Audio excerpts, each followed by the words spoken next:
Life has this funny way of surprising us when we least expect it. Sometimes, the biggest turning points don't come in the form of grand events, but in the quiet, unnoticed details of everyday life. And today, I want to take you into one of those moments, a story that started out so ordinary, almost forgettable, but ended up being so powerful it shook a billionaire to his very core. Now, picture this with me. You're a man who has everything. You've built empires, you've seen your name in the news, your bank account overflows with more zeros than most people can imagine. Private jets, luxury mansions, entire teams of people at your service. It's all just another Tuesday for you. You don't worry about grocery bills. You don't check the price tag before buying something. In fact, money has stopped being something you even think about, because in your world, it's simply unlimited. That was the life of one man, a self-made billionaire who thought he had seen it all. But sometimes, life likes to remind us that no matter how high you rise, you're still human. And the things that touch your soul, the deepest, often have nothing to do with money. They're about people. They're about those tiny moments when you realize the world is so much bigger than your own success story. This particular story happened on what seemed like a normal weekday. Nothing special. The billionaire was scheduled to visit a local school as part of one of his philanthropy projects. He had been funding education programs for years, writing big checks, setting up scholarships, and making headlines about giving back. To him, it was another line on the calendar: shake a few hands, smile for the cameras, maybe inspire some kids, and then get back to the real business of running his empire. He didn't expect anything unusual. But what happened that day would haunt him in the best possible way. The school was buzzing with energy. Kids in uniforms, teachers trying to keep order, the smell of chalk dust and old books filling the air. You know that atmosphere where curiosity and chaos collide in the same space. As he walked through the hallways, escorted by school officials, the billionaire noticed the simplicity of it all. The worn-out desks, the cracked paint on the walls, the second-hand textbooks stacked on shelves. It was a far cry from the luxury boardrooms and glittering skyscrapers he was used to. And then came lunchtime. Now, if you've ever been inside a school cafeteria, you know what it's like. The noise level rises, trays clatter, kids laugh and shout, and everyone scrambles to get a seat with their friends. It's chaotic, but in a strangely beautiful way. He watched as children lined up with their trays, eagerly waiting for their food. But then, out of the corner of his eye, he noticed something that didn't quite fit. A little girl. Small, quiet, sitting off to the side. She wasn't in line with the others. She wasn't rushing to grab food. Instead, she sat at her table, pulled out her lunchbox, and opened it slowly. Something about the way she moved caught his attention, almost too careful, too hesitant, like she was trying to hide something. At first, he thought nothing of it. Kids have all kinds of quirks. Maybe she was shy. Maybe she just liked eating alone. But then, as he continued to watch, curiosity pulled him closer. And that's when he saw it. Inside her lunchbox was nothing. Well, not completely nothing, but certainly nothing that resembled a proper meal. No sandwich, no fruit, no drink. Just a couple of crumbs, maybe a leftover piece of bread crust, and one tiny packet of salt she must have grabbed from the cafeteria. That's when it hit him. Here he was, a man who never had to think twice about food, standing in front of a child who had absolutely nothing to eat. She wasn't making a scene. She wasn't begging anyone for help. She was just sitting there quietly, pretending like everything was fine, trying to hide the emptiness of her lunchbox from the world. And in that moment, something inside him cracked. You see, this wasn't about money anymore. It wasn't about business deals or net worth or headlines. It was about humanity. It was about the raw, unfiltered reality of a child trying to survive with dignity. And for the first time in years, this billionaire felt powerless. He couldn't just throw money at this moment and make it disappear. What he felt was deeper than that. It was the kind of heartbreak that shakes you awake. He approached her gently, not wanting to embarrass her. "Hey there," he said softly, pulling up a chair. The little girl looked up, startled. She probably didn't even know who he was. To her, he was just another adult, another stranger in a suit. "Where's your lunch?" he asked carefully. She froze. Her tiny hands clutched the edge of the lunchbox like it was her most precious possession. And in a trembling voice, she whispered, "This is all I have." That sentence, simple as it was, carried the weight of the world. For a man who had everything, hearing those words from a child who had nothing was unbearable. He felt tears sting his eyes, and he quickly turned away, not wanting her to see. But it was too late. The truth was already written all over his face. Now, I want you to pause for a second and imagine this with me. Imagine standing in front of a child who doesn't know where her next meal will come from, while you have enough wealth to feed entire cities. Imagine the guilt, the shock, the overwhelming flood of emotions crashing over you. That was exactly what he felt. From that moment, his life would never be the same. Because here's the thing about these kinds of encounters: they strip away all the noise, all the distractions, and leave you face to face with the raw essence of what it means to be human. And when you're forced to confront that, you can't go back to living the same way you did before. The billionaire knew he had a choice. He could shake this off, chalk it up as a sad story, and return to his world of comfort. Or he could let this little girl's empty lunchbox change him forever. And what he chose to do next would ripple far beyond that cafeteria, far beyond that school, far beyond even his own lifetime. But before we get to that, let's slow down. Because the lesson here isn't just about charity or about one man's wealth. It's about awareness. It's about the fact that every single day, right now, in schools, in neighborhoods, in cities across the world, there are children just like that little girl, quiet, unnoticed, carrying empty lunchboxes that no one bothers to look inside. The truth is, poverty doesn't always scream for attention. Sometimes it hides in plain sight. Sometimes it wears a smile. Sometimes it sits quietly at the corner of the cafeteria, hoping no one notices. And unless we pay attention, we might walk right past it, never realizing the silent battles people are fighting all around us. And that's exactly why this story matters. Because once you've seen it, you can't unsee it. After that moment in the cafeteria, the billionaire couldn't stop thinking about what he had seen.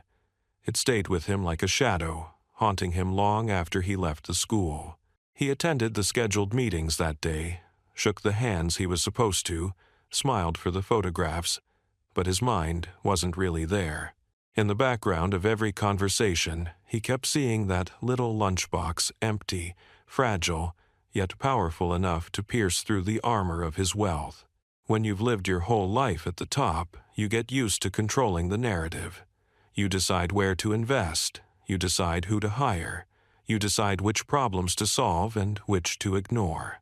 But this time, he realized he wasn't in control at all. A child's reality had just forced itself into his heart, and he couldn't look away. That night, as he sat in his mansion with its marble floors and golden chandeliers, the contrast was unbearable. He looked at his dining table long enough to seat 24 guests, covered with silverware polished to perfection, and plates that probably cost more than an entire month of groceries for most families. The kitchen staff brought out a meal fit for royalty, but he couldn't eat. He stared at the food, at the abundance, and thought of the girl's trembling voice saying, "This is all I have." And that's when the guilt hit him, heavier than ever. For years he had convinced himself that writing checks was enough, that his philanthropy, his donations, his foundations, all of it meant he was doing his part. But was he really? Or was he just trying to balance the scales of his own conscience while remaining detached from the actual lives he was supposed to be helping? You see, money is powerful. It can build schools, provide resources, open doors of opportunity. But money by itself doesn't always touch the heart of the problem.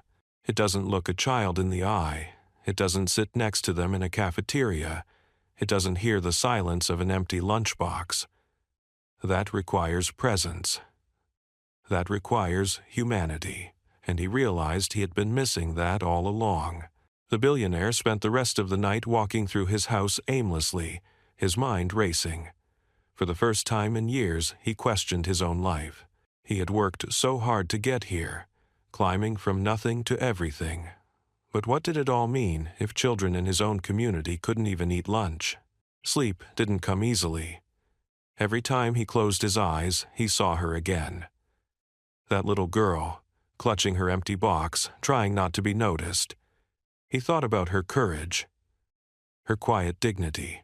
She wasn't begging. She wasn't complaining. She was simply enduring.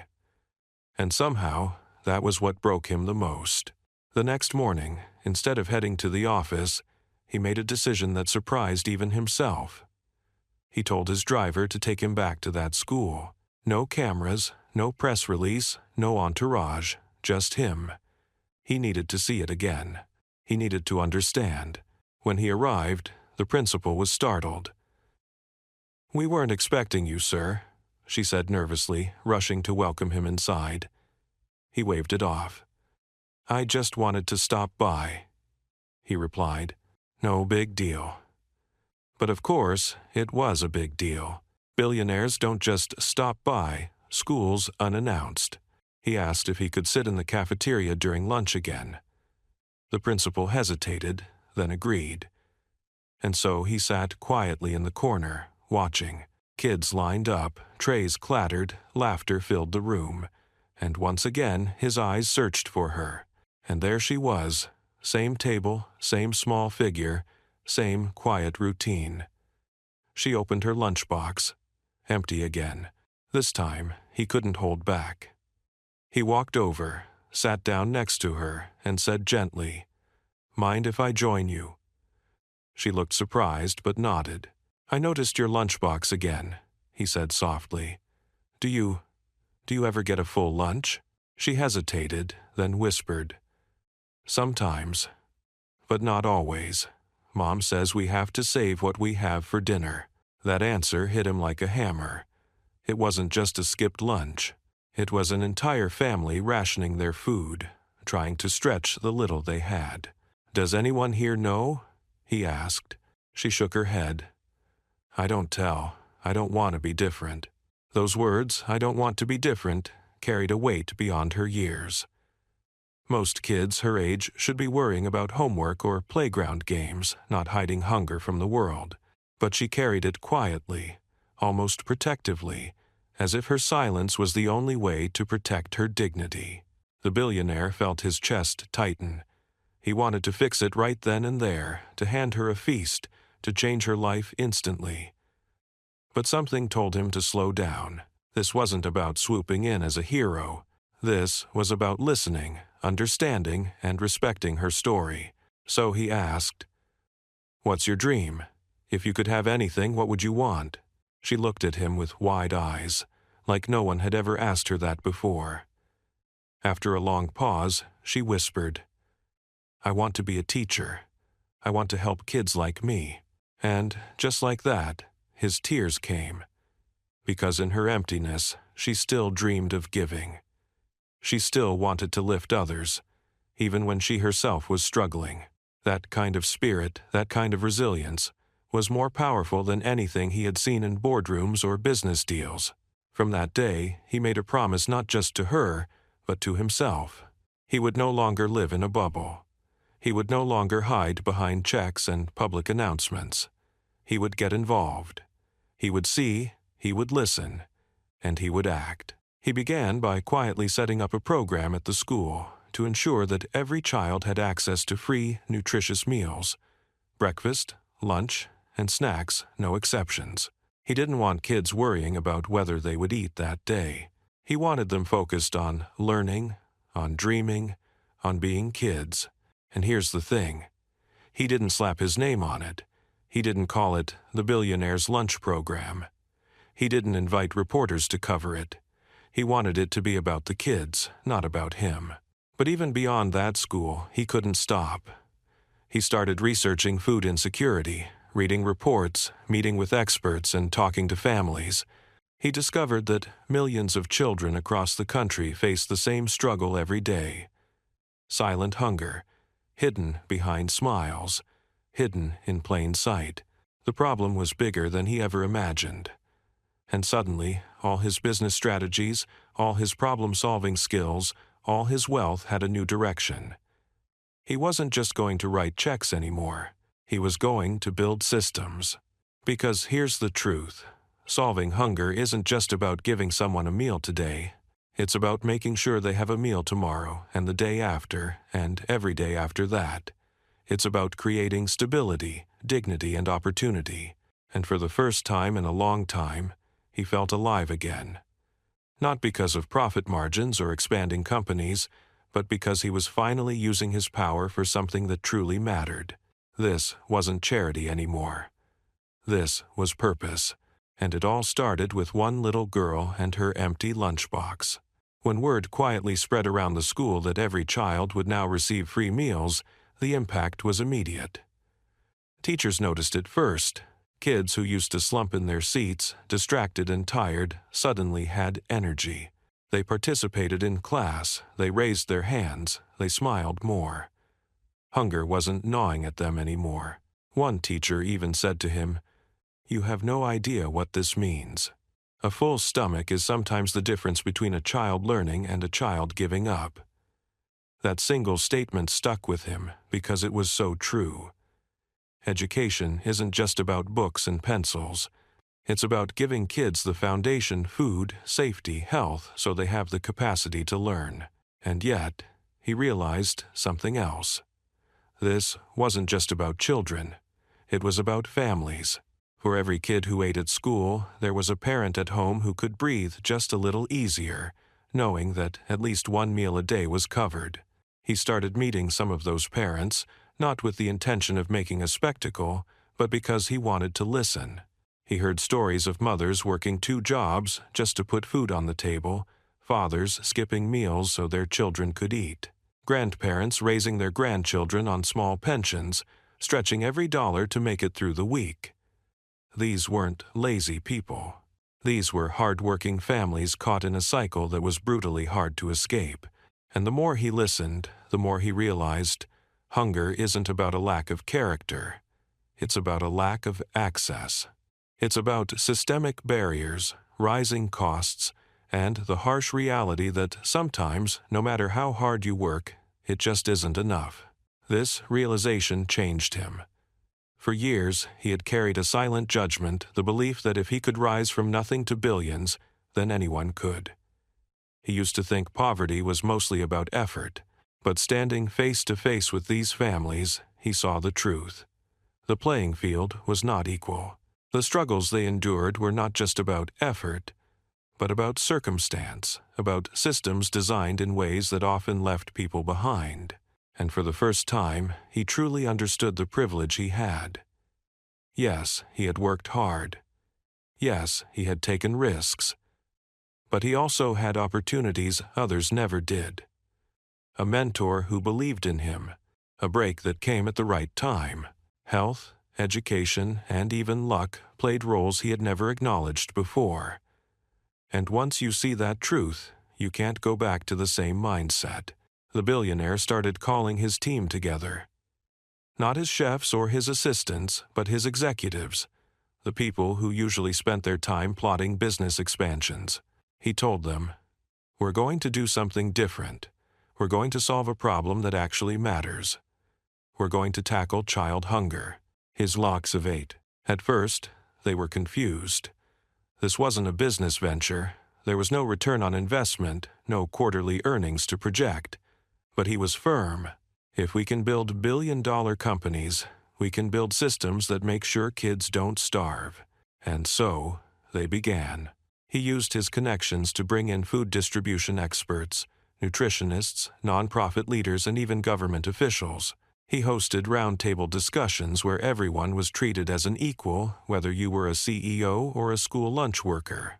Because in his eyes, everyone had a piece of the puzzle, and no one's contribution was too small. What emerged from those conversations was the blueprint of something far bigger than one school program. They envisioned a network that could connect surplus food from restaurants, grocery stores, and farms with schools and communities that needed it. Instead of letting perfectly good food go to waste, they would redirect it to children and families. He invested millions into building the infrastructure: refrigerated trucks, storage facilities, technology platforms to track supply and demand. It was like building another company, except this time, the shareholders were children who just needed a meal. And the results were stunning. Within a year, thousands of kids across multiple districts had reliable access to meals. Food waste was reduced. Communities felt supported. Families no longer had to make impossible choices between paying the electric bill or buying groceries. But here's the thing. He still couldn't forget the little girl. Every time he walked into a cafeteria and saw kids eating happily, he thought of her. He wondered how she was doing, if she still dreamed of becoming a teacher, if she knew how much she had changed his life.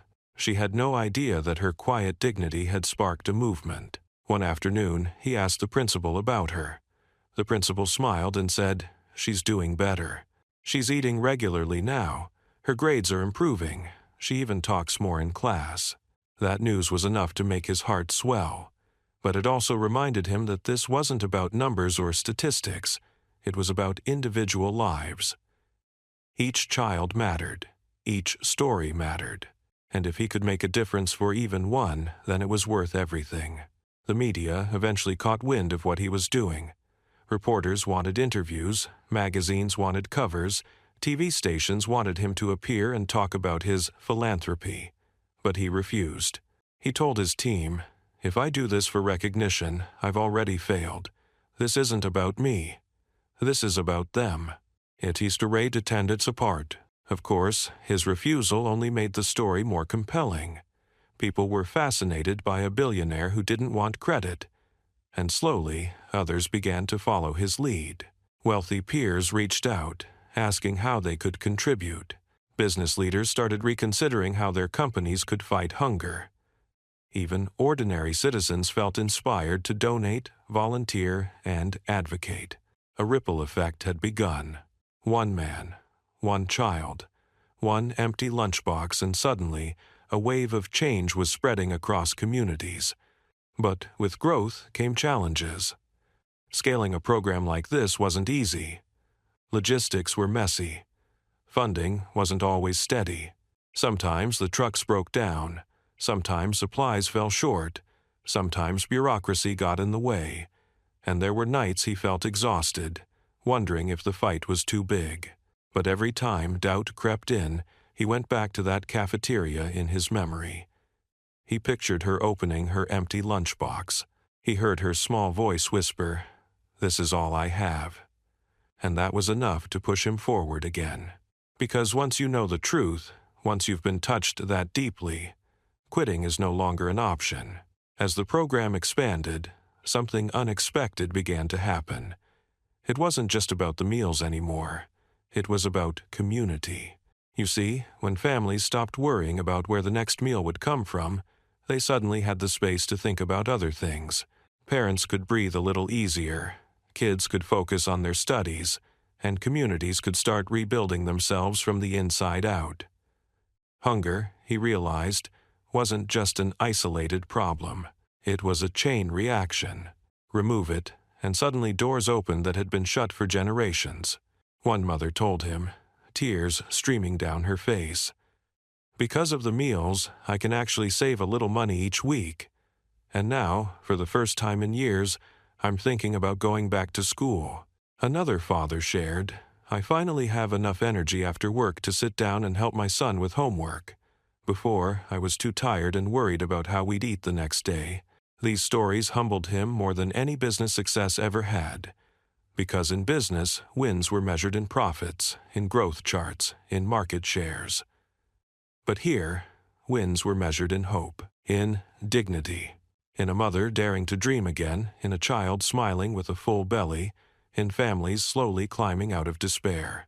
But the billionaire knew he couldn't do this alone. For this to last, it couldn't just be his project. It had to belong to everyone. So he started creating opportunities for local ownership. He partnered with churches, community centers, and small businesses. He encouraged volunteers to run food drives, neighbors to check in on one another, schools to create their own gardens. The beauty of it was that once people were given the tools, they didn't just take, they gave back. Parents who had once relied on the program started volunteering.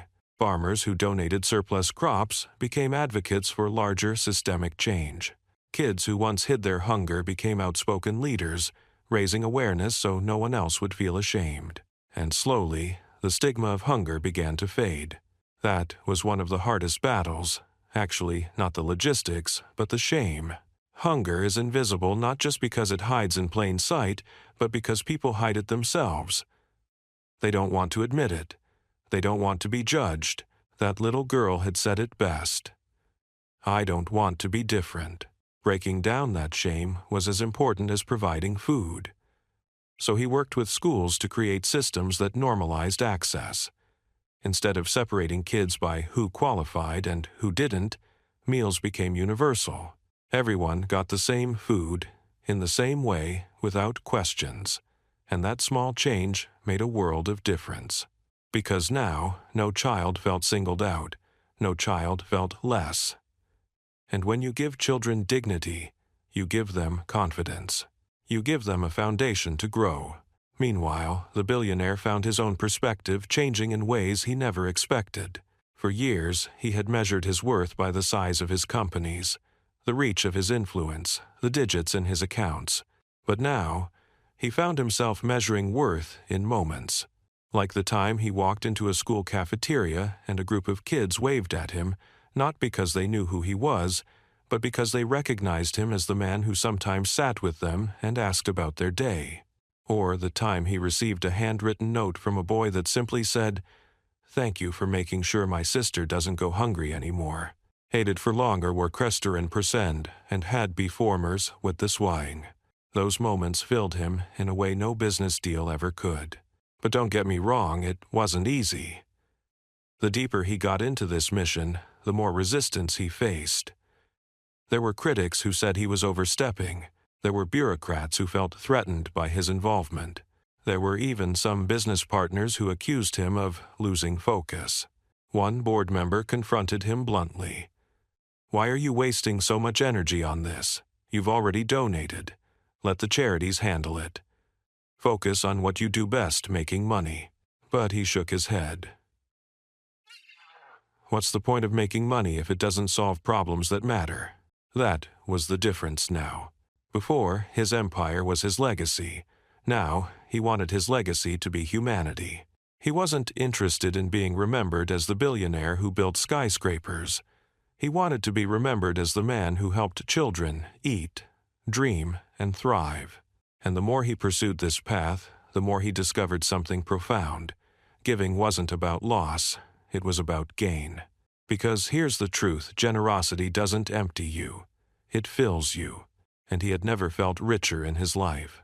One evening, after a long day of meetings and planning, he found himself back in his study, staring at that enormous dining table again. But this time, instead of feeling guilt, he felt resolve. He picked up his phone and called one of his closest advisors. "We've been thinking too small," he said. "Feeding kids in schools is good, but it's just the start. We need to think bigger. We need to address the root causes." The advisor asked carefully, "What do you mean?" "I mean food deserts. I mean affordable groceries. I mean creating systems where families don't have to depend on charity in the first place. We've treated the symptoms. Now, let's cure the disease." And, just like that, another chapter of the mission began. The billionaire began investing in grocery co-ops in low-income neighborhoods, making fresh produce affordable and accessible. He partnered with urban farming initiatives, turning vacant lots into community gardens. He worked with policymakers to advocate for better food programs and with schools to integrate nutrition education into their curriculum. Because he knew this wasn't just about feeding children today, it was about empowering entire generations to thrive tomorrow. And once again, it all traced back to that single moment in the cafeteria. That empty lunchbox had become more than a memory. It had become a symbol, a reminder that even the smallest, quietest details can ignite revolutions when someone chooses to pay attention. By now, the billionaire's mission had grown into something he never could have predicted. What began as a quiet act of compassion in a school cafeteria was becoming a nationwide movement. Cities were calling him, school districts were asking for guidance, and organizations that once worked in isolation were joining forces under a shared vision. No child should ever go hungry. But with expansion came complexity. Systems that worked in one community didn't always work in another. Some rural towns struggled with transportation. Some urban areas had challenges with storage and refrigeration. In some places, cultural food preferences meant meals had to be adapted. The billionaire quickly realized that there could never be a one-size-fits-all solution. And so, instead of dictating from the top down, he flipped the model. He started empowering local leaders to design their own systems. "You know your community better than I do," he would say. "Tell me what you need, and we'll help you build it." This shift was transformative. Because when people felt ownership, they didn't just participate, they invested their hearts into it. For example, in one small farming town, a group of parents suggested creating a rotating community kitchen, where families could take turns preparing meals using donated produce. It not only provided food, but also built relationships among neighbors.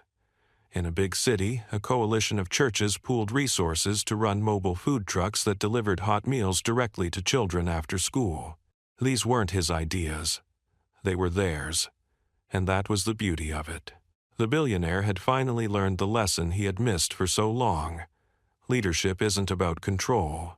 It's about creating space for others to shine. Meanwhile, his personal life was shifting too. Friends noticed he no longer lit up when talking about stock prices or market expansions. Instead, his eyes sparkled when he shared stories about a child who had tried broccoli for the first time, or a teenager who proudly announced he no longer fell asleep in class because he wasn't hungry anymore. It was almost funny. Here was a man who had once been defined by luxury, who now found his greatest joy in something as simple as knowing a child had eaten a decent meal. But not everyone understood. Some of his wealthiest acquaintances mocked him quietly at cocktail parties. "The great empire builder, now playing soup kitchen," one sneered. Others tried to flatter him, calling his efforts good PR. But he didn't care. He knew the truth. This wasn't charity for image. This was humanity for survival. And honestly, he pitied those who couldn't see that.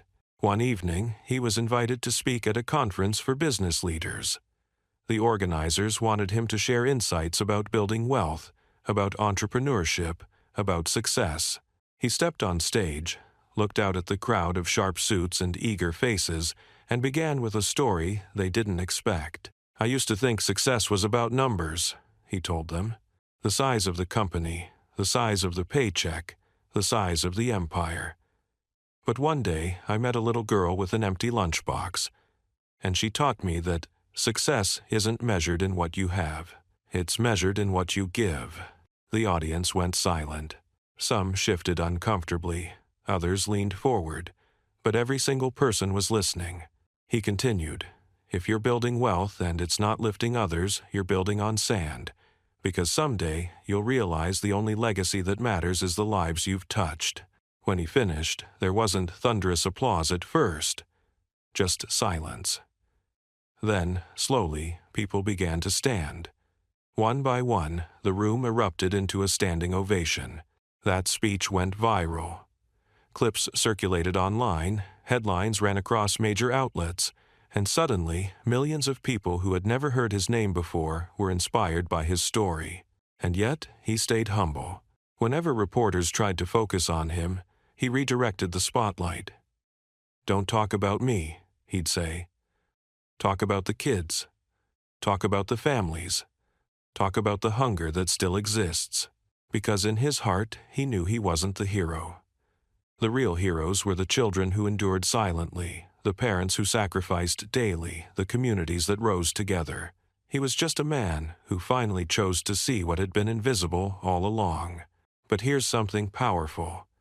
When one person truly sees, others begin to see too. The movement caught fire. Other billionaires who had once spent fortunes on yachts and private islands started rethinking their priorities. Some joined him directly.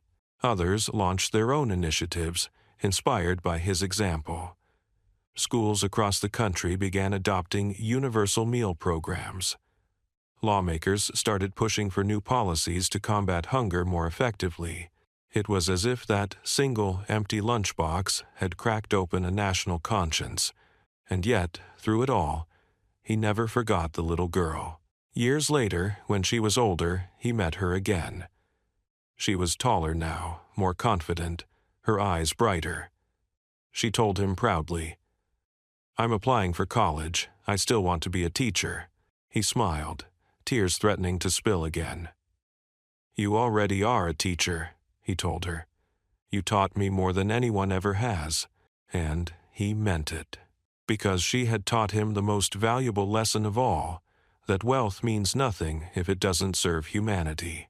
The billionaire had learned that tackling hunger wasn't a sprint. It was a marathon, a relentless, long-distance race that required persistence, resilience, and an unshakable commitment to the finish line. In the early days, it was easy to get swept up in the excitement. Every new program launched, every school cafeteria filled with children laughing over hot meals, every parent who said, "Thank you." Those were moments that fueled him. But as the years rolled on, he began to realize something deeper. Real change isn't just about bursts of passion. It's about sustained effort. And that's when the true test began. Because while many celebrated his mission, others pushed back harder than ever. Lobbyists representing massive corporations fought against reforms that threatened profits. Politicians, afraid of being outshined, tried to block his initiatives. Even some members of his own circles questioned why he was wasting his power on what they called a bottomless problem, but he refused to back down. "Hunger is not a bottomless problem," he told them firmly. "It's a solvable one, and if we can land rockets on Mars, don't tell me we can't make sure children eat lunch." That kind of conviction was contagious. Slowly, his determination spread, not just to activists and nonprofits, but to ordinary people who had once felt powerless. Parents, teachers, students, even strangers began asking themselves, "What can I do?" And they did. High school students started community gardens. Retirees began volunteering in food banks. Local restaurants offered pay-what-you-can meals. Farmers donated surplus crops instead of letting them rot. It was as if the billionaire's relentless pursuit of this mission gave everyone permission to believe that their small acts could matter too. One of the most moving moments came during a town hall meeting he attended in a rural area. A young boy, maybe 10 years old, stood up nervously in front of a packed room. Holding a piece of paper in his shaking hands, he said, "I just wanted to say thank you. Before, I used to get so hungry I couldn't think in class. Now, I can learn. And someday, I want to be the one helping kids like me." The room went silent. Tears welled up in eyes across the crowd. The billionaire himself had to bite his lip to keep from crying. In that moment, he knew this wasn't just a program anymore. This was a legacy in motion. But he also knew something else. Hunger wasn't just about food. It was about opportunity. It was about breaking cycles that trapped families generation after generation. And if he wanted to make a lasting impact, he had to go deeper. So, he began expanding his focus. Nutrition programs became tied to after-school tutoring. Food co-ops were paired with job training centers. Community gardens came with workshops on financial literacy.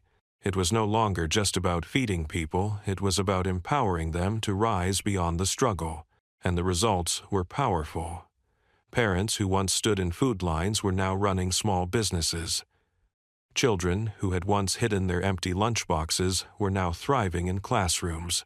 Entire neighborhoods that had been dismissed as hopeless were slowly coming back to life. Still, through all of this progress, he never lost sight of the moment that started it all. The little girl.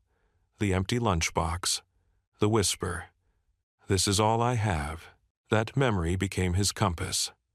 Whenever decisions got complicated, whenever obstacles seemed overwhelming, he would close his eyes and return to that cafeteria. And, instantly, clarity came rushing back. Because, at the end of the day, it wasn't about systems or policies or headlines. It was about children. Real children, with real faces, real dreams, and real hunger. And every single one of them deserved better. Now, years into his mission, he often found himself reflecting on his own journey. He thought about the man he used to be obsessed with numbers, detached from reality, insulated by wealth, and he realized how empty that life had actually been. Ironically, it was a child's empty lunchbox that had filled his own emptiness. That's the great paradox of life, isn't it? Sometimes the people with the least end up giving us the most. Sometimes the quietest voices carry the loudest lessons. And he promised himself he would never stop listening to those voices. One evening, while addressing a group of young entrepreneurs, he put it this way: "Find your niche. Build your business. Create wealth. There's nothing wrong with that. But don't confuse wealth with purpose. Purpose is what you do when no one is watching. Purpose is what you give when you don't have to. Purpose is what makes your success matter." The room erupted with applause, but he raised his hand gently. "And remember," he added, "sometimes the greatest teachers don't stand behind podiums. Sometimes they sit quietly in cafeterias, holding empty lunchboxes." And with that, he stepped down, leaving them with a truth he hoped would stay with them forever. By this point, the billionaire's work had expanded far beyond what anyone originally imagined. What started with one cafeteria, one child, and one empty lunchbox had now grown into a network that spanned across states, even reaching international communities. His vision had evolved into a blueprint for change, not just for hunger, but for how society approached compassion itself. But here's the thing about success: even in service, it comes with new responsibilities. The bigger the mission grew, the heavier the weight on his shoulders became. There were days when he felt exhausted, when the constant phone calls, endless meetings, and unrelenting challenges threatened to drown him. Yet, every time he considered slowing down, something always pulled him back in. Sometimes it was a letter from a child, a simple, handwritten note that said, "Thank you for making me feel normal again." Sometimes it was a late-night message from a parent who admitted that the food support had saved them from choosing between rent and groceries. And sometimes it was just the quiet memory of that little girl, the catalyst of everything. It was those reminders that kept him grounded. And over time, something else began to change. People no longer saw him just as the billionaire. They started to see him as a neighbor, a listener, and sometimes even as a friend. When he walked through neighborhoods, families waved not out of obligation but out of gratitude. Kids ran up to him with excitement, not because of his money, but because he had made them feel seen. That was the shift he valued most. He wasn't untouchable anymore. He was approachable, human. He had learned one of life's most important truths. People don't care how much you have until they know how much you care. But alongside this transformation came new realizations. He noticed that hunger wasn't the only silent epidemic. There were other forms of poverty, equally invisible, equally destructive. Loneliness, lack of access to health care, educational gaps, and slowly he began to ask himself, could the model they had built for fighting hunger be applied to these problems too? The thought consumed him, because deep down, he knew the fight wasn't just about food, it was about dignity, about ensuring every human being had a fair chance to live, dream, and thrive. Still, he didn't want to lose focus. Hunger was the mission that had chosen him, and he was determined to see it through, so he doubled down on expanding the movement's reach. One of his boldest initiatives came when he partnered with technology companies to create a digital platform. The idea was simple: connect food donors directly with local distribution centers, schools, and families. Imagine an app where a grocery store could log excess inventory in real time, and a nearby school could claim it instantly. Imagine cutting out the waste, the red tape, the inefficiencies, and turning potential trash into treasure. It wasn't easy. Building that kind of platform required serious coordination, cutting-edge logistics, and an army of people committed to the cause. But when it launched, the results were staggering. Suddenly, fresh food that once sat rotting in dumpsters was landing on family dinner tables. Kids who once relied on packaged meals were tasting fresh fruits and vegetables, and the billionaire couldn't help but smile. Because this was what innovation was supposed to be about, not just making money, but making life better. Of course, with visibility came scrutiny. Some critics accused him of trying to control food systems. Others speculated that he was secretly profiting from the initiative. Conspiracy theories popped up online, claiming he had ulterior motives. But he had long stopped caring about the noise. His focus was razor-sharp: the kids. As long as children were eating, as long as families were breathing easier, as long as dignity was being restored, he considered the mission worth every misunderstanding. And then came a moment that tested him more than any boardroom ever had. During a visit to one of the schools his program supported, a young girl approached him shyly. She looked about 8 years old, clutching a book to her chest. "Sir," she said softly, "I wanted to tell you something." He knelt down to her level. "What is it?" She looked him in the eyes and whispered, "Before the lunches, I used to pray at night that God would make me invisible, so nobody would see I didn't have food. But now I pray that I can help other kids one day, like you helped me." Her words nearly broke him. He had to swallow hard to keep his composure, because in that small confession he realized the true power of what they were building. It wasn't just about feeding children. It was about restoring hope. And hope, once planted, grows. That evening, he sat quietly in his study and thought back to his own childhood. He remembered nights when his family had struggled, though never to the extent of what he was seeing now. He remembered the feeling of insecurity, the gnawing worry about the future, and he realized, perhaps the reason this mission had found him was because, deep down, he had been that child once too. The difference was he had escaped. He had found success. But not everyone gets that chance. And if he could create systems to give those chances back, then maybe, just maybe, his wealth would finally mean something. So he wrote himself a promise in his journal. "No child I can reach will ever feel invisible again." That sentence became his mantra. It guided his decisions, his strategies, his speeches. Whenever people asked why he was doing this, why he was pouring billions into solving problems most ignored, he pointed to that promise. Because in the end, it wasn't about him. It was about them. The deeper the billionaire went into this mission, the more he realized something that had eluded him his entire career. True power doesn't come from control, but from connection. In his business life, he had thrived on strategy, on being 10 steps ahead, on dominating the competition. But here, in this new chapter, domination meant nothing. What mattered was collaboration. What mattered was listening. What mattered was standing shoulder to shoulder with people who, on paper, had nothing but in spirit, had everything.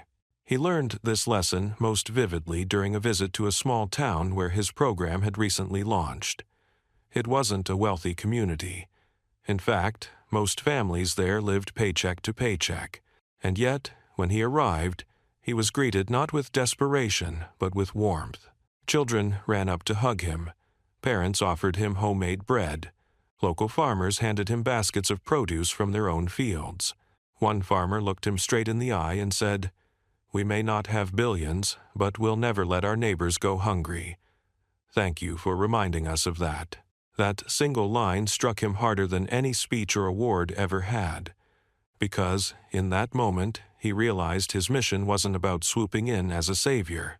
It was about awakening what already existed in people, their innate capacity for generosity, for solidarity, for love. And that was when he began to see the bigger picture. Hunger, he realized, wasn't just a lack of food. It was a symptom of a deeper problem: disconnection. Families isolated from resources. Communities cut off from opportunity. People divided by shame, fear, or systems that failed them. If you could heal that disconnection, if you could bring people together, food was just the beginning. So he shifted the way he spoke about the mission. It was no longer just about feeding kids, it was about rebuilding the fabric of community. In speeches, he stopped using the language of charity and started using the language of partnership. "This isn't about me giving and you receiving," he told audiences. "This is about us, together, building a world where no child feels invisible." And people responded. Churches, mosques, temples, and synagogues joined hands across faith lines. Businesses that once saw each other as competitors began collaborating. Schools partnered with farms, restaurants partnered with nonprofits, tech companies partnered with local food banks. The walls were coming down, and bridges were being built in their place. And through it all, the billionaire kept his promise to stay grounded, to stay human. He often made unannounced visits to schools and community centers, not as a billionaire, but as a man who simply wanted to sit with the kids. He played board games with them, ate meals beside them, asked them about their dreams, and every time, he walked away more inspired than before.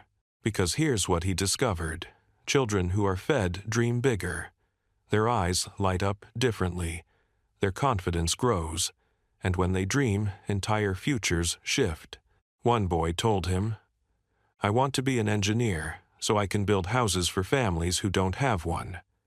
Another said, "I want to be a doctor, because my mom gets sick and we can't always afford care." A little girl whispered, "I want to be a singer, so I can make people feel happy, even when they're sad." These weren't just wishes, they were seeds. And he knew that with enough care, those seeds could grow into forests that would change the world. But there were setbacks too. Some communities resisted change. Some leaders clung to old systems, afraid of losing control. At times, supply chains faltered, leaving families without promised support. There were days when he felt like the entire mission was on the brink of collapse. But every time doubt crept in, he returned to the memory of the little girl with the empty lunchbox. Her voice, her courage, her quiet dignity became his anchor. And then, something remarkable happened. Years into the mission, the little girl, now a teenager, reached out to him through the school principal. She wanted to meet. Nervous but excited, he agreed. When she walked into the room, taller now, her shoulders squared with confidence, he barely recognized her. She smiled and said, "Do you remember me?" "Of course," he replied softly, his throat tight. "I could never forget." She sat down and told him her story, how the meal program had changed her life, how she no longer felt ashamed at lunch, how her grades had improved, her friendships had grown, her confidence had soared. And then she said something that nearly broke him. "You once asked me what my dream was. I told you I wanted to be a teacher. I still do. But now I also want to be like you, someone who sees kids that others overlook, someone who listens, someone who makes sure no one feels invisible." He couldn't hold back the tears this time, because here she was, the very spark of his journey, now carrying the torch forward. And in that moment, he understood something profound. His mission wasn't just about solving hunger. It was about creating a new generation of leaders who would carry compassion further than he ever could. That realization filled him with peace, because he knew that someday, long after he was gone, the work would continue. Not because of his money, not because of his fame, but because of the children who had once been helped and who now wanted to help others. And that, he realized, was the true definition of legacy. As the years passed, the billionaire's mission began to take on a life of its own. What had started as a single act of compassion now moved like a wave across continents. Countries that once struggled in silence began adopting similar programs, inspired by his model. International organizations reached out, eager to replicate the system of connecting surplus with need, of transforming waste into nourishment. And while the billionaire was humbled by the scale of it all, he never forgot the most important principle: stay close to the ground.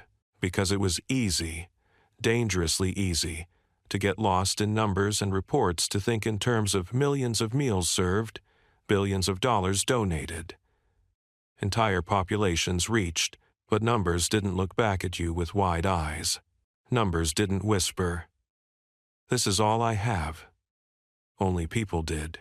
So he made it a personal rule. No matter how big the mission became, he would always spend time in schools, in cafeterias, in community centers. He would always sit with the kids, share a meal, ask questions, listen to their laughter, and sometimes their pain. It kept him grounded. It kept him human. One afternoon, he visited a school in a city far from his own. The principal proudly showed him the cafeteria, where children lined up for hot meals. He walked over to a group of kids and asked if he could join them. They nodded eagerly. As he sat down, one boy grinned and said, "We heard you're the reason we get lunch every day." "Is that true?" He smiled. "Maybe I helped, but really it's because people cared enough to make it happen." The boy thought for a moment, then said, "Well, I want to be like that too. I want to make things happen for other kids when I grow up." And once again, his heart swelled. Because that was the real legacy, not just feeding bodies but planting dreams. But as the movement grew, so did the challenges. Supply chains stretched thinner across borders. Cultural differences sometimes made programs difficult to implement. Corruption and bureaucracy occasionally blocked progress. And at times, he faced criticism from those who said he was overstepping, that he was trying to play savior in countries that weren't his own. He wrestled with those criticisms deeply. The last thing he wanted was to impose. So he adjusted his approach. Instead of bringing solutions, he brought resources and asked local leaders, "What do you need? What works here?" This humility transformed everything. Communities began shaping their own answers. In one region, families built solar-powered refrigerators to preserve food in hot climates. In another, fishermen created cooperatives to share their catch with schools. In yet another, women's groups organized cooking collectives, blending cultural recipes with donated ingredients. The billionaire realized he was no longer the center of the story, and that was exactly as it should be. He had become the spark, but the fire belonged to them. Still, he remained deeply connected to the root of it all.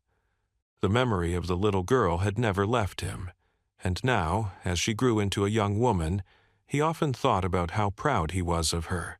She had gone from a child hiding her hunger to a teenager dreaming boldly, and soon to an adult ready to change the world in her own way. And that thought filled him with peace. But not everyone in his old world of wealth felt the same. Some of his former business peers looked at him with confusion, even disdain. They asked why he had walked away from the relentless pursuit of expansion, why he had settled for work that didn't generate profit. He answered them the same way every time. Because this is the only expansion that matters: expanding hope, expanding dignity, expanding humanity. And though some still didn't understand, others began to follow. Slowly, a cultural shift was happening. Philanthropy was no longer just about writing checks. It was about engagement, about partnership, about humility. And it was spreading. One evening, during a rare quiet moment, he sat alone in his study, reflecting. His journal lay open in front of him. He had filled pages with notes, thoughts, and lessons learned over the years. Flipping through them, he noticed a pattern. Over and over again, the same words appeared: dignity, humanity, connection, legacy. Those words, he realized, were the pillars of his new life, the compass that guided every decision, and all of them traced back to that single moment in the cafeteria, the day he chose to pay attention, when he could have easily walked past. It struck him then just how fragile life's turning points can be. What if he hadn't noticed her?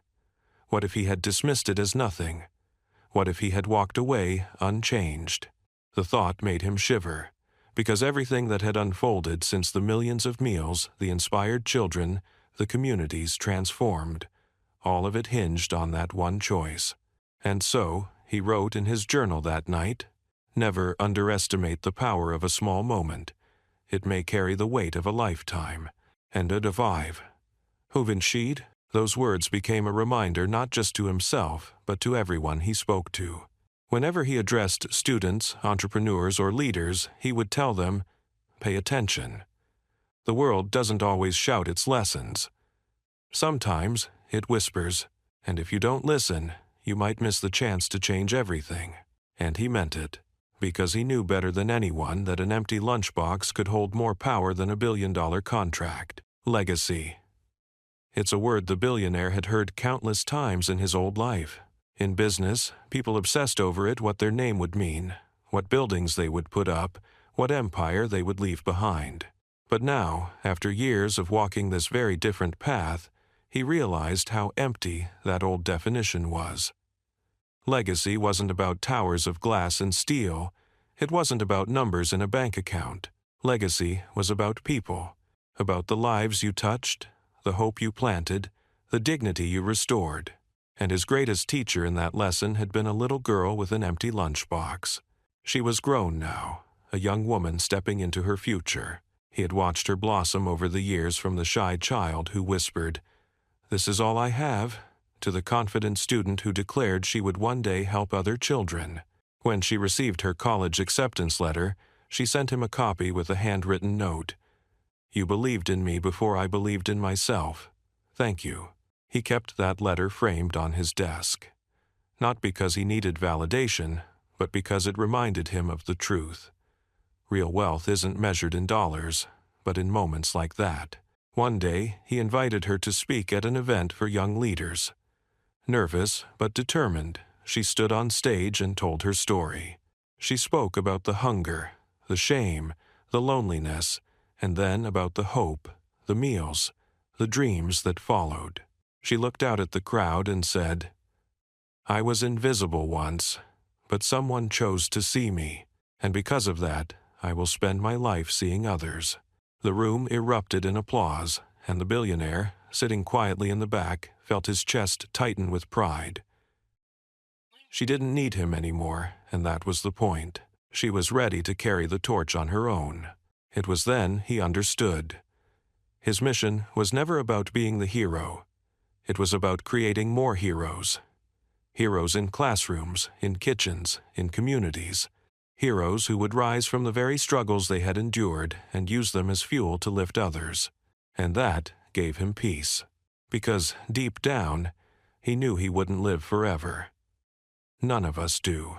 But if the seeds he had planted grew into forests of compassion, if children who had once been hungry became leaders who fed others, then his work would never truly end.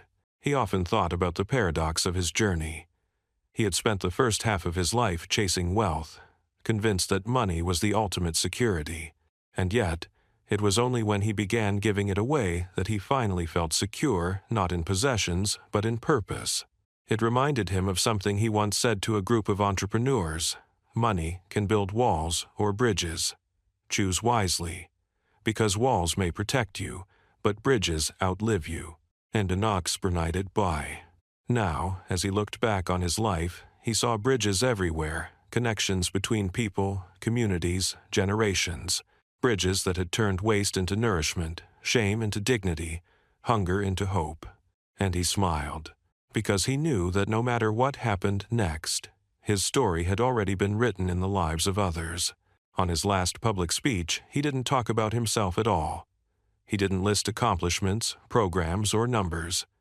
Instead, he told a simple story. "A long time ago, I saw a little girl open her lunchbox. Inside, there was nothing. And in that moment, I realized I had everything except what mattered most. That empty box showed me the true meaning of wealth. Not what you keep, but what you give. Not what you build for yourself, but what you build for others." He paused, scanning the crowd. "So, if you remember anything from me, don't remember the businesses. Don't remember the money. Remember this. Somewhere out there, someone is carrying an empty lunchbox. Look for them. See them. Listen to them. And when you do, let it change you. Because that's how the world changes one small act of attention multiplied across millions of hearts. There was silence for a long moment, and then, as always, the applause came. But he barely heard it. His mind was already elsewhere, thinking of the next community, the next school, the next child who might need someone to notice. Because for him, the work would never truly be finished. And maybe that was the point. In the quiet of his study that night, he opened his journal one last time. On the final page, he wrote, "I once thought wealth was the end of the story, but it turns out it was only the beginning. My true riches were never in what I earned, but in what I gave. And all it took to learn that was one empty lunchbox." He set down his pen, closed the book, and felt a deep calm wash over him. For the first time in his life, he wasn't thinking about tomorrow's deal or next year's growth. He was thinking about the children, the families, the future, and he knew, without a doubt, that they would carry the mission forward. Because once hope is planted, it never truly dies. As the years passed, the billionaire's commitment to his mission deepened, but so did his understanding of the complexities involved in eradicating hunger and poverty. The programs he had established were growing, but with growth came the realization that this wasn't enough. He knew that the problem wasn't just about hunger. It was about creating lasting systems that would provide not just food but also opportunity, education, and health care. And he knew that solving these deep-rooted problems required more than charitable acts and generous donations. It required collective effort, systemic change, and a willingness to confront uncomfortable truths. Despite the success of the meal programs, despite the partnerships, despite the widespread community support, the billionaire often found himself thinking back to that one moment, the moment he saw the little girl with the empty lunchbox. That empty lunchbox, the quiet despair in her eyes, her attempt to hide the reality of hunger from the world, stayed with him. It was the moment that had triggered something in him, something he could never forget. It made him realize that there was more to be done, much more. He didn't just see the empty box. He saw the dignity in her, the quiet courage of a child trying to survive in a world that overlooked her needs. That moment had changed him forever. It became a reminder that real change couldn't just come from providing meals. It had to come from dismantling the systems that allowed poverty to persist. He had to dig deeper. The billionaire's journey was no longer just about feeding children. It was about ensuring they had access to education, health care, and economic opportunities. He began looking at hunger as just one symptom of a much larger problem: inequality. And to address it, he knew he would need to work on both the symptoms and the root causes. So, he shifted his focus. Instead of only funding immediate relief programs, he began pushing for policies that would address the root causes of poverty. He met with governments to discuss long-term solutions, ensuring families had affordable housing, access to health care, and the resources needed to break the cycle of poverty. These discussions were not easy, especially with political pushback. But the billionaire refused to be discouraged. He kept fighting, driven by the memory of that child with the empty lunchbox. He understood now that real change couldn't happen unless the systems that kept people in poverty were dismantled. One afternoon, after months of meetings, he found himself back at the same school cafeteria where he had first met the girl with the empty lunchbox. The place was filled with the same sounds: children laughing, chatting, sharing their lunch. It was a normal school day, but this time the atmosphere felt different. The children weren't just eating, they were talking, smiling, laughing. They had the space to do more than just survive. They had the freedom to dream. As he sat there, watching them, he felt a sense of fulfillment. He had made a difference. But even as he felt that, he knew that his work was far from over. The children sitting in front of him were no longer the same children he had first met years ago. They were thriving because they no longer had to worry about where their next meal would come from. They could now focus on what mattered: learning, growing, dreaming. One day, while sitting with a small group of children, one of them shyly handed him a drawing. It was a simple crayon sketch of a school, with children playing outside, all under a bright Sunday. The simplicity of it struck him deeply. This child, like so many others, just wanted the chance to be a child without fear of hunger, without shame. "Thank you," she said, looking up at him, her voice soft but full of gratitude. The billionaire smiled, his heart swelling with emotion. "This is beautiful," he replied, deeply moved. "What's your name?" "I'm Lily," she said, her voice still a little shy. "I drew this for you, because you made sure we can eat." Her words hit him harder than anything else. It wasn't just about food, it was about giving children the chance to feel seen, to feel valued, to feel like they mattered. Lily's simple drawing spoke volumes. It wasn't just about providing meals. It was about creating a space where children could thrive and imagine a future. As the billionaire sat there, surrounded by the laughter and joy of these children, he realized that the work he had started had already made an impact. But it was clear that this wasn't the end. There was still more to be done. He couldn't stop now. He had already given these children a chance to dream, but what about the millions more who still went to bed hungry, with no hope of a better future? The mission had to evolve. The focus had to expand. It wasn't just about feeding children anymore. It was about creating a system where every child, regardless of their background, could have access to the resources they needed to succeed. And that meant more than just providing food. It meant creating opportunities for education, healthcare, and economic empowerment. It meant changing the structures that kept people trapped in poverty. So, he set out to do just that. He began funding educational programs that went beyond basic schooling. He worked with governments to create policies that would address the systemic issues of poverty, housing, healthcare, job training, and access to quality education. He knew that lasting change couldn't come from charity alone. It had to come from long-term systemic reform. In the years that followed, the billionaire's efforts expanded exponentially. He worked tirelessly to create a global network of support systems aimed at breaking the cycle of poverty. His efforts were met with resistance, but he pressed on, knowing that he was on the right path. He continued to meet with leaders, policymakers, and experts, pushing for the kinds of changes that could create a better future for the next generation. But despite the expansion of his efforts, the billionaire remained grounded in the lessons he had learned from that one moment, the moment when he saw the little girl's empty lunchbox. Every success, every victory was a reminder of how far he had come, but also of how much further he still had to go.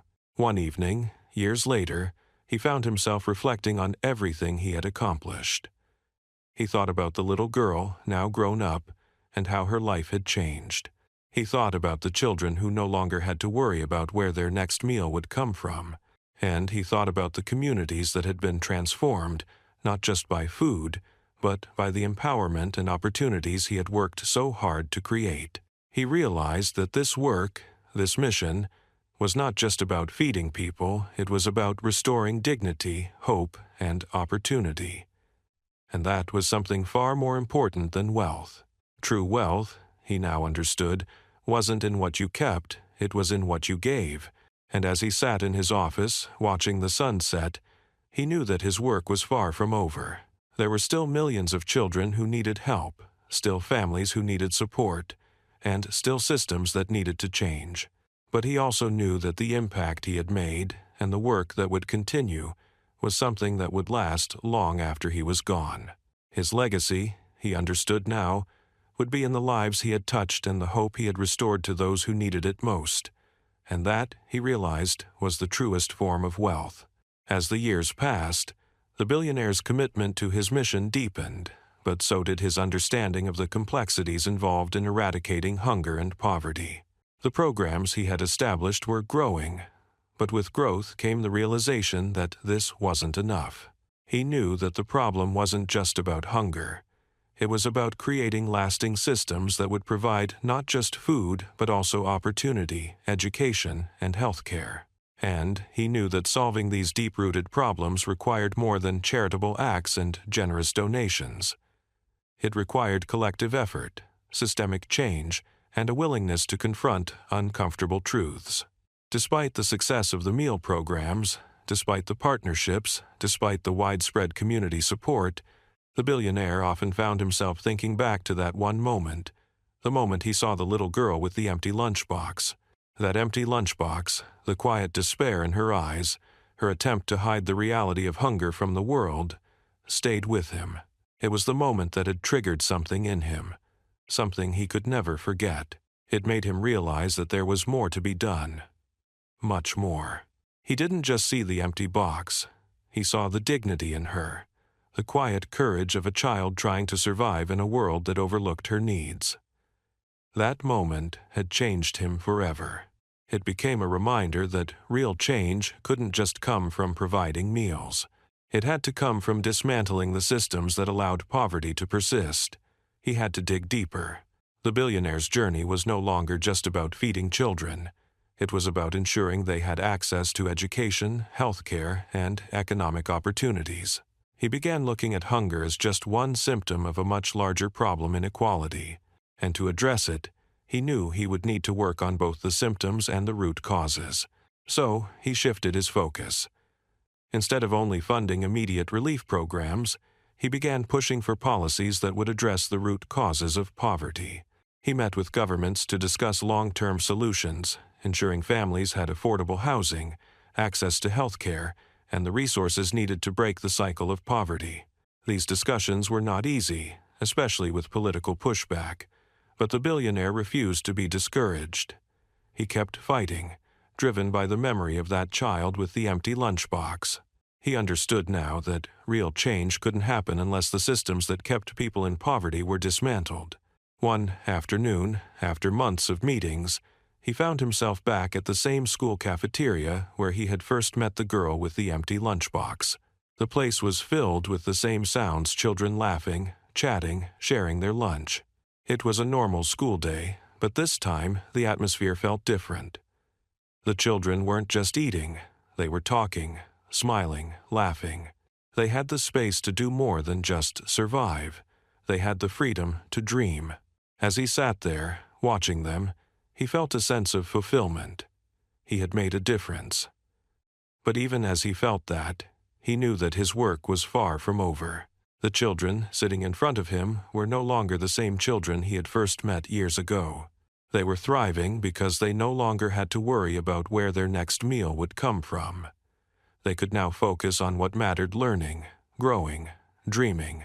One day, while sitting with a small group of children, one of them shyly handed him a drawing. It was a simple crayon sketch of a school, with children playing outside, all under a bright Sunday. The simplicity of it struck him deeply. This child, like so many others, just wanted the chance to be a child without fear of hunger, without shame. "Thank you," she said, looking up at him, her voice soft but full of gratitude. The billionaire smiled, his heart swelling with emotion. "This is beautiful," he replied, deeply moved. "What's your name?" "I'm Lily," she said, her voice still a little shy. "I drew this for you, because you made sure we can eat." Her words hit him harder than anything else. It wasn't just about food. It was about giving children the chance to feel seen, to feel valued, to feel like they mattered. Lily's simple drawing spoke volumes. It wasn't just about providing meals. It was about creating a space where children could thrive and imagine a future. As the billionaire sat there, surrounded by the laughter and joy of these children, he realized that the work he had started had already made an impact. But it was clear that this wasn't the end. There was still more to be done. He couldn't stop now. He had already given these children a chance to dream. But what about the millions more who still went to bed hungry with no hope of a better future? The mission had to evolve. The focus had to expand. It wasn't just about feeding children anymore. It was about creating a system where every child, regardless of their background, could have access to the resources they needed to succeed. And that meant more than just providing food. It meant creating opportunities for education, healthcare, and economic empowerment. It meant changing the structures that kept people trapped in poverty. So, he set out to do just that. He began funding educational programs that went beyond basic schooling. He worked with governments to create policies that would address the systemic issues of poverty housing, health care, job training, and access to quality education. He knew that lasting change couldn't come from charity alone. It had to come from long-term systemic reform.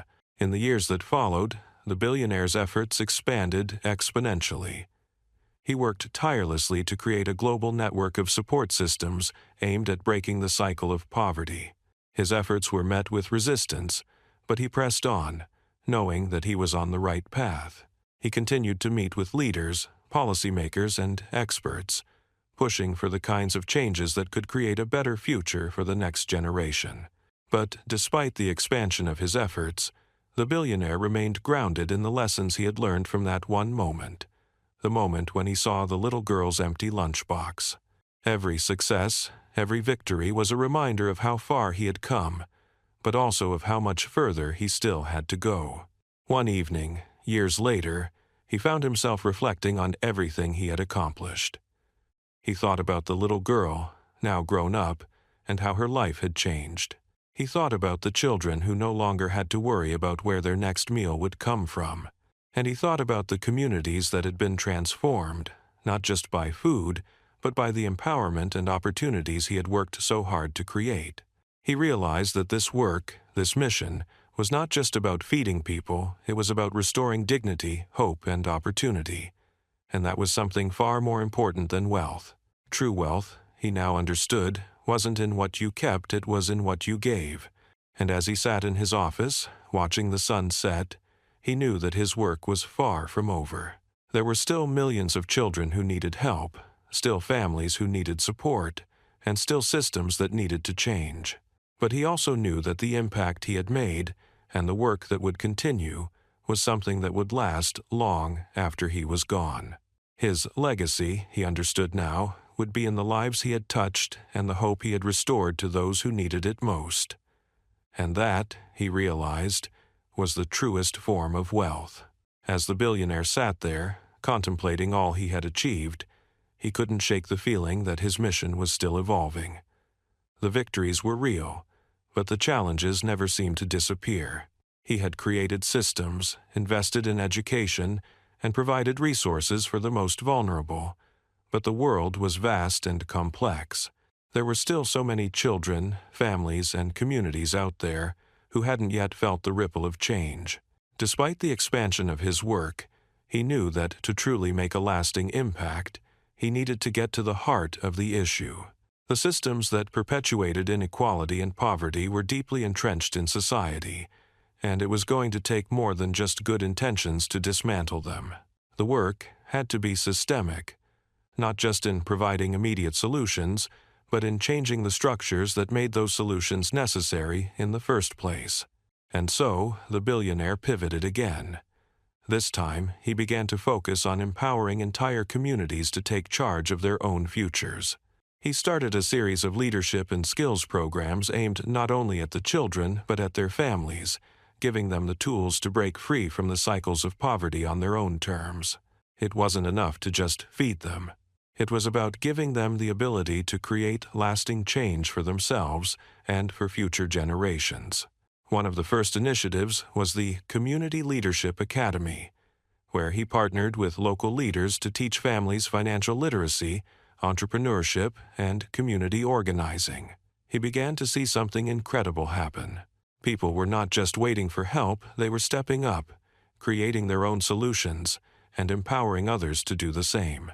In one particular neighborhood, a group of mothers who had once struggled to feed their children now came together to form a collective food cooperative.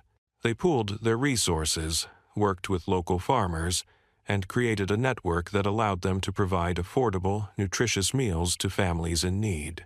They didn't wait for the billionaire to save them. They created their own system of support with the resources and knowledge they had gained. The billionaire saw firsthand how these programs were changing lives. He visited one of the cooperatives, where he met a woman named Maria, a mother of 3, who had been part of the community leadership program. Maria shared her story with him, explaining how her life had been transformed. She had once been in a position where she struggled to put food on the table, just like so many others. But now, she was running her own small business, providing healthy meals for her community and teaching other mothers how to do the same. "I was just like those children you saw," Maria told him. "But now I'm helping others like me. We don't just survive anymore, we thrive." Hearing her words, the billionaire felt a deep sense of pride. This was what he had wanted all along, people taking control of their own destinies. Maria wasn't just a beneficiary of a program.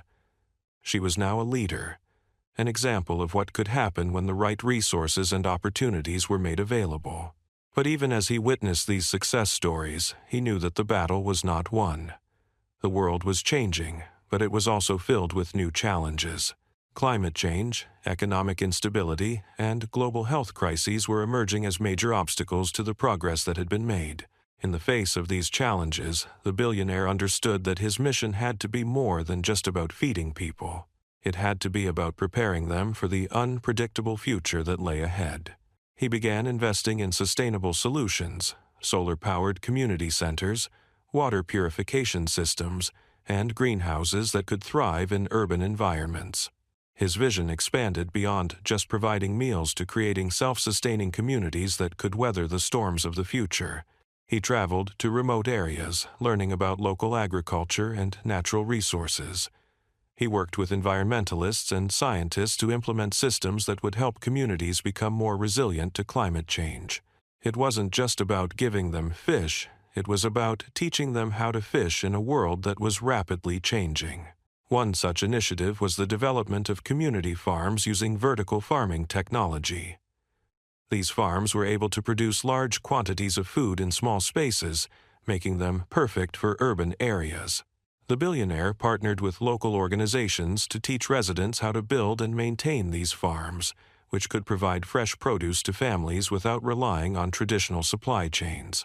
These projects not only provided food security but also created jobs and sparked local economies. Despite the progress, there were still moments of doubt. The road ahead felt long, and there were days when the billionaire questioned whether his efforts were enough. He often found himself reflecting on his own journey, wondering how much more he could do, how many more lives he could change. He had already given so much of his wealth, his time, and his energy to this cause. But every time he met a child whose life had been touched by his work, or a family that had found stability through his programs, he knew that there was no turning back. One evening, while sitting in his office, he received a letter from a former school principal he had worked with many years ago. The principal had been instrumental in the early days of his meal program, and the letter contained an update on the children who had benefited from his work. It was a letter full of hope. "Many of the students you helped are now attending college," the principal wrote. "Some of them are even studying education and social work, inspired by what you did for them. They are returning to the community to help others. You gave them the tools to change their lives, and now they are doing the same for others." The letter filled him with a deep sense of fulfillment, but also with a renewed sense of urgency. This wasn't just about one generation of children. It was about creating a ripple effect that would continue for decades to come. The children who had benefited from his programs were now becoming the change-makers, the leaders of tomorrow. With this realization, the billionaire doubled down on his efforts. He expanded his focus on education, working with universities to create scholarship programs for children from underserved communities. He continued to push for changes in the education system, advocating for more inclusive, equitable opportunities for all students, regardless of their background. As he worked to make the world a better place, he began to see a broader vision taking shape. A vision where the next generation of leaders, activists, and community builders would no longer rely on charity, but would instead have the resources and knowledge to create sustainable change on their own. The children, who had once struggled with empty lunchboxes, were now becoming the adults who would shape the future. And through it all, the billionaire never forgot the moment that had started it all. The little girl with the empty lunchbox, who had sparked a transformation not just in his life, but in the lives of millions. He often thought of her, wondering where she was now and what she was doing. He imagined her, now a young adult, standing tall and proud, maybe even giving back to her community, just like he had hoped. He knew that the work was far from over, but he also knew that the seeds of change had been planted. And as he continued his journey, he remained more committed than ever to the belief that no child should ever go to bed hungry again. Because at the end of the day, it wasn't just about feeding bodies, it was about feeding dreams. And that, he realized, was the true legacy of his work. His mission was bigger than him now. It was about the next generation. And as long as there were children who needed hope, who needed a chance, he would continue to fight for them. Because, in the end, that was the only thing that truly mattered. And as he looked out at the world, he knew that he had found his purpose not in the billions he had accumulated, but in the lives he had touched, the futures he had changed, and the communities he had helped build. That was his true wealth, and that was what he would leave behind. But even as he stood there, watching the sun dip below the horizon, the billionaire understood that his journey was far from over. He had made a difference, yes, but there was still so much more to do. The world was vast, and the challenges were complex. Hunger, poverty, inequality, they were not problems that could be solved with a few successful initiatives or a handful of generous donations. They were systemic issues, deeply embedded in the fabric of society, and the work of undoing them would take time, perseverance, and collaboration. He knew that the children he had helped, those who once sat in that school cafeteria with empty lunchboxes, were now the ones who would carry the torch forward. They had become the new generation of leaders, teachers, activists, and entrepreneurs, all empowered by the opportunities he had helped provide. They were the living proof that change was possible, that one moment of compassion could spark a wave of transformation that would last for decades to come. But as proud as he was of what had been accomplished, the billionaire also realized that for every child who had been lifted from poverty, there were countless others still waiting for their chance. In some places, the struggles were even more dire. Far too many children still woke up every day not knowing where their next meal would come from, or whether they would even be able to go to school that day. The hunger he had first witnessed in that little girl's eyes was not unique. It was still there, quietly present in every corner of the world, hiding in the shadows, out of sight for those who were fortunate enough not to see it. And so, despite the immense progress he had made, the billionaire's work was far from done. He began to shift his focus yet again. This time, he looked to the future, to the next generation of innovators, thinkers, and change-makers who could continue the work he had started. He invested in education on an even larger scale, supporting young people in developing countries to pursue their dreams, regardless of their economic background. He started a global scholarship program, ensuring that every child, no matter where they were born, had access to quality education and the opportunity to reach their full potential. In addition to education, he recognized the growing need for mental health support. The trauma caused by hunger, instability, and poverty was not something that could be solved with material aid alone. He began to partner with mental health professionals, providing resources to help children and families cope with the emotional toll that poverty left behind. These programs didn't just provide counseling or therapy. They helped empower individuals to break free from the cycles of despair, to rebuild their sense of hope and dignity, and to move forward with a renewed sense of possibility. One day, while traveling to one of the communities he had worked in for years, he met a young girl who had just graduated high school. She approached him, her eyes shining with pride, and told him that she was going to college on a scholarship he had funded. She had grown up in a neighborhood where opportunities were scarce, and her family had struggled every day to make ends meet. But thanks to the programs he had set up, she had been able to attend school without worrying about where her next meal would come from. "I want to be a doctor," she said, her voice filled with determination. "I want to help people who are suffering like I did." Her words filled the billionaire's heart with joy. He could see it clearly now. This was the future he had dreamed of. The work he had done was creating ripples that would continue to spread far beyond his lifetime. It was not just about feeding children or providing temporary relief. It was about creating a world where every child had the chance to succeed, where every person had access to the resources they needed to thrive. As he walked away from the meeting, the billionaire felt a sense of peace settle over him. The legacy he had hoped for was coming to life, not in buildings or programs, but in the people who were being empowered to change the world. The young girl, now full of hope and ambition, was a living testament to that change. But even as he walked with a sense of fulfillment, the billionaire knew that his journey was still ongoing. There were still millions of children, families, and communities around the world that needed help. The challenges would continue to evolve, new obstacles would arise, and the world would not suddenly be free of hunger, inequality, or injustice.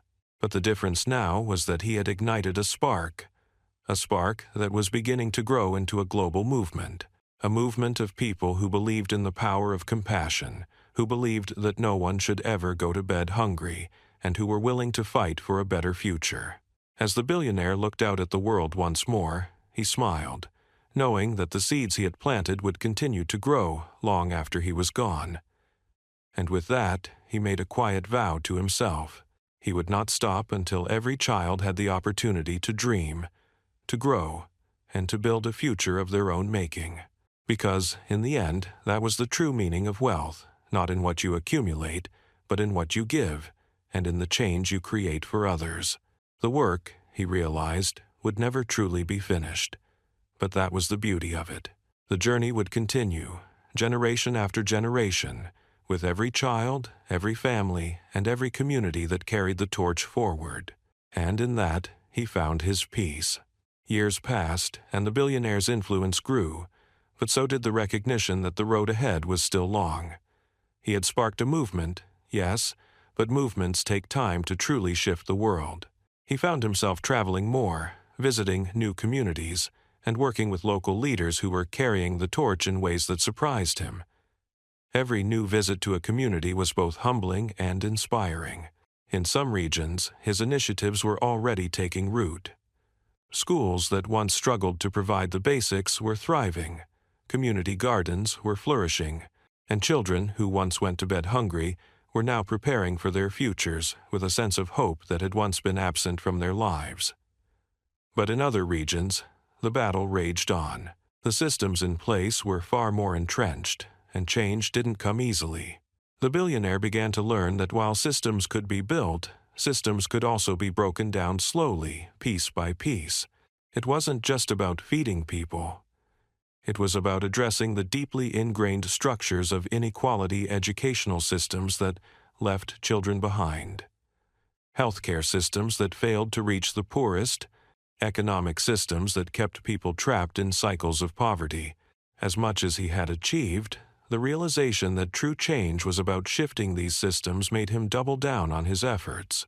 One of his most important moves came when he started creating partnerships with other billionaires, philanthropists, and even governments to fund a global initiative to tackle inequality in all its forms. The initiative was called Equal Footing, and its goal was to tackle the systemic barriers that perpetuated poverty.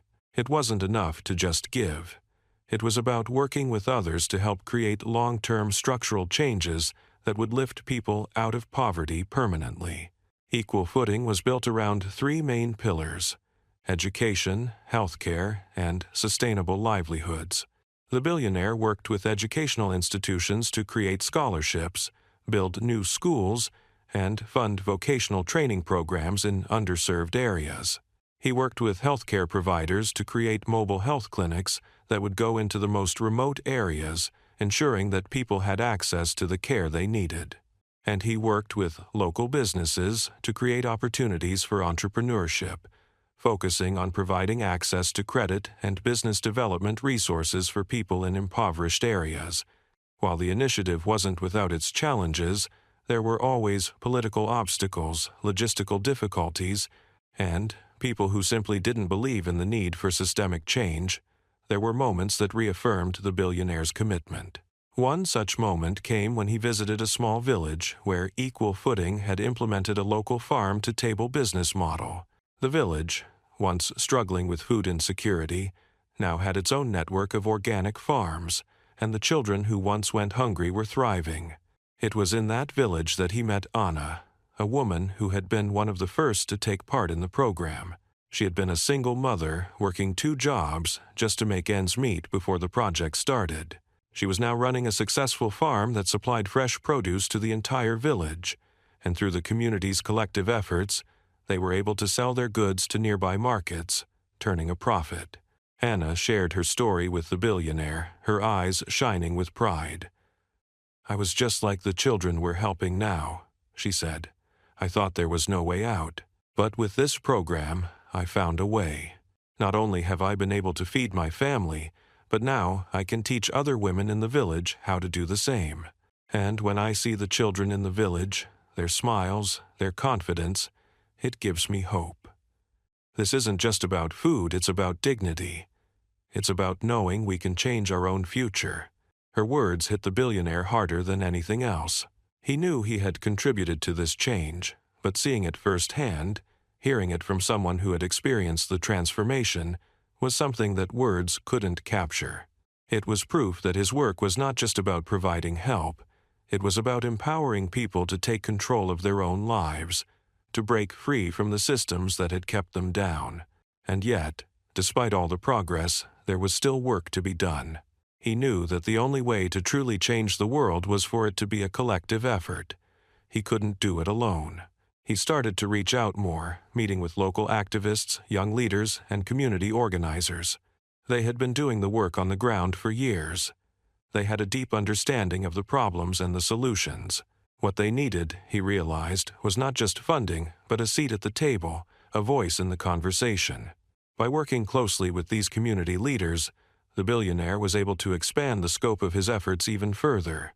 Instead of imposing solutions from the top down, he created spaces where local communities could design their own solutions, their own programs, and their own futures. These were not just charity-driven initiatives, they were people-driven, built on the understanding that the people most affected by poverty were the ones best positioned to change it. One day, years into his mission, the billionaire found himself sitting in a small community hall, listening to a group of young activists discuss their vision for the future. These were young people who had grown up in the neighborhoods he had worked to support, and now they were the ones leading the charge for change.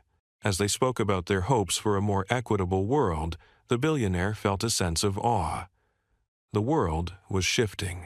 And it wasn't just because of his actions, it was because people like Anna, like these activists, were now the ones taking the lead. The billionaire left that meeting feeling more hopeful than ever. His legacy was not just in the work he had done, but in the way the world was now changing in ways he couldn't have predicted. He had helped to light the spark, but it was the collective efforts of countless others that were fueling the fire of transformation. He knew the road ahead was still long. But, for the first time, he felt that the world was truly moving toward the change he had always dreamed of. The systems of inequality, though deeply entrenched, were being dismantled piece by piece. And in the faces of the young leaders, the community organizers, and the children who once went to bed hungry, he saw the future. A future where every child, no matter their background, would have the chance to dream, to grow, and to thrive. And with that, he knew that the work would never truly end. But the difference now was that it no longer rested on his shoulders alone. The world had changed, and it was changing because people, all over the world, were choosing to step forward, to make a difference, and to build a better future together. For the billionaire, that was enough. As the billionaire stood at the threshold of his journey, the world stretching out before him, he knew the path was far from clear. He had helped ignite a movement, built systems, and empowered communities, but the work was far from finished. He had laid the groundwork, but it was up to future generations to take the mantle and carry it forward.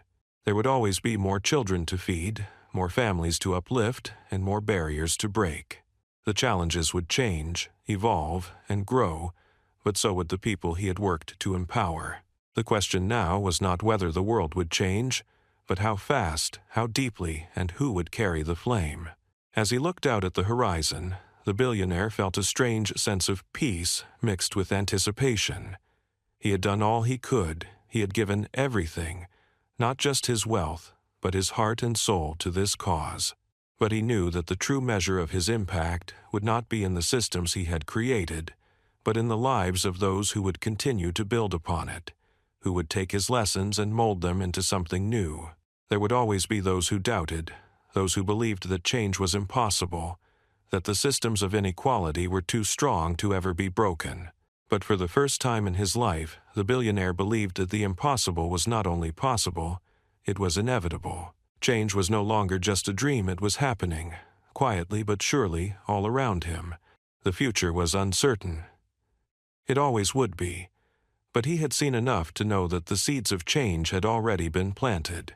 And as he walked into the unknown, surrounded by the children, the families, the leaders, and the communities who had been touched by his work, he couldn't help but feel that the world was on the verge of something great. What would happen next? Only time would tell. But one thing was clear: the journey was far from over. It was just beginning.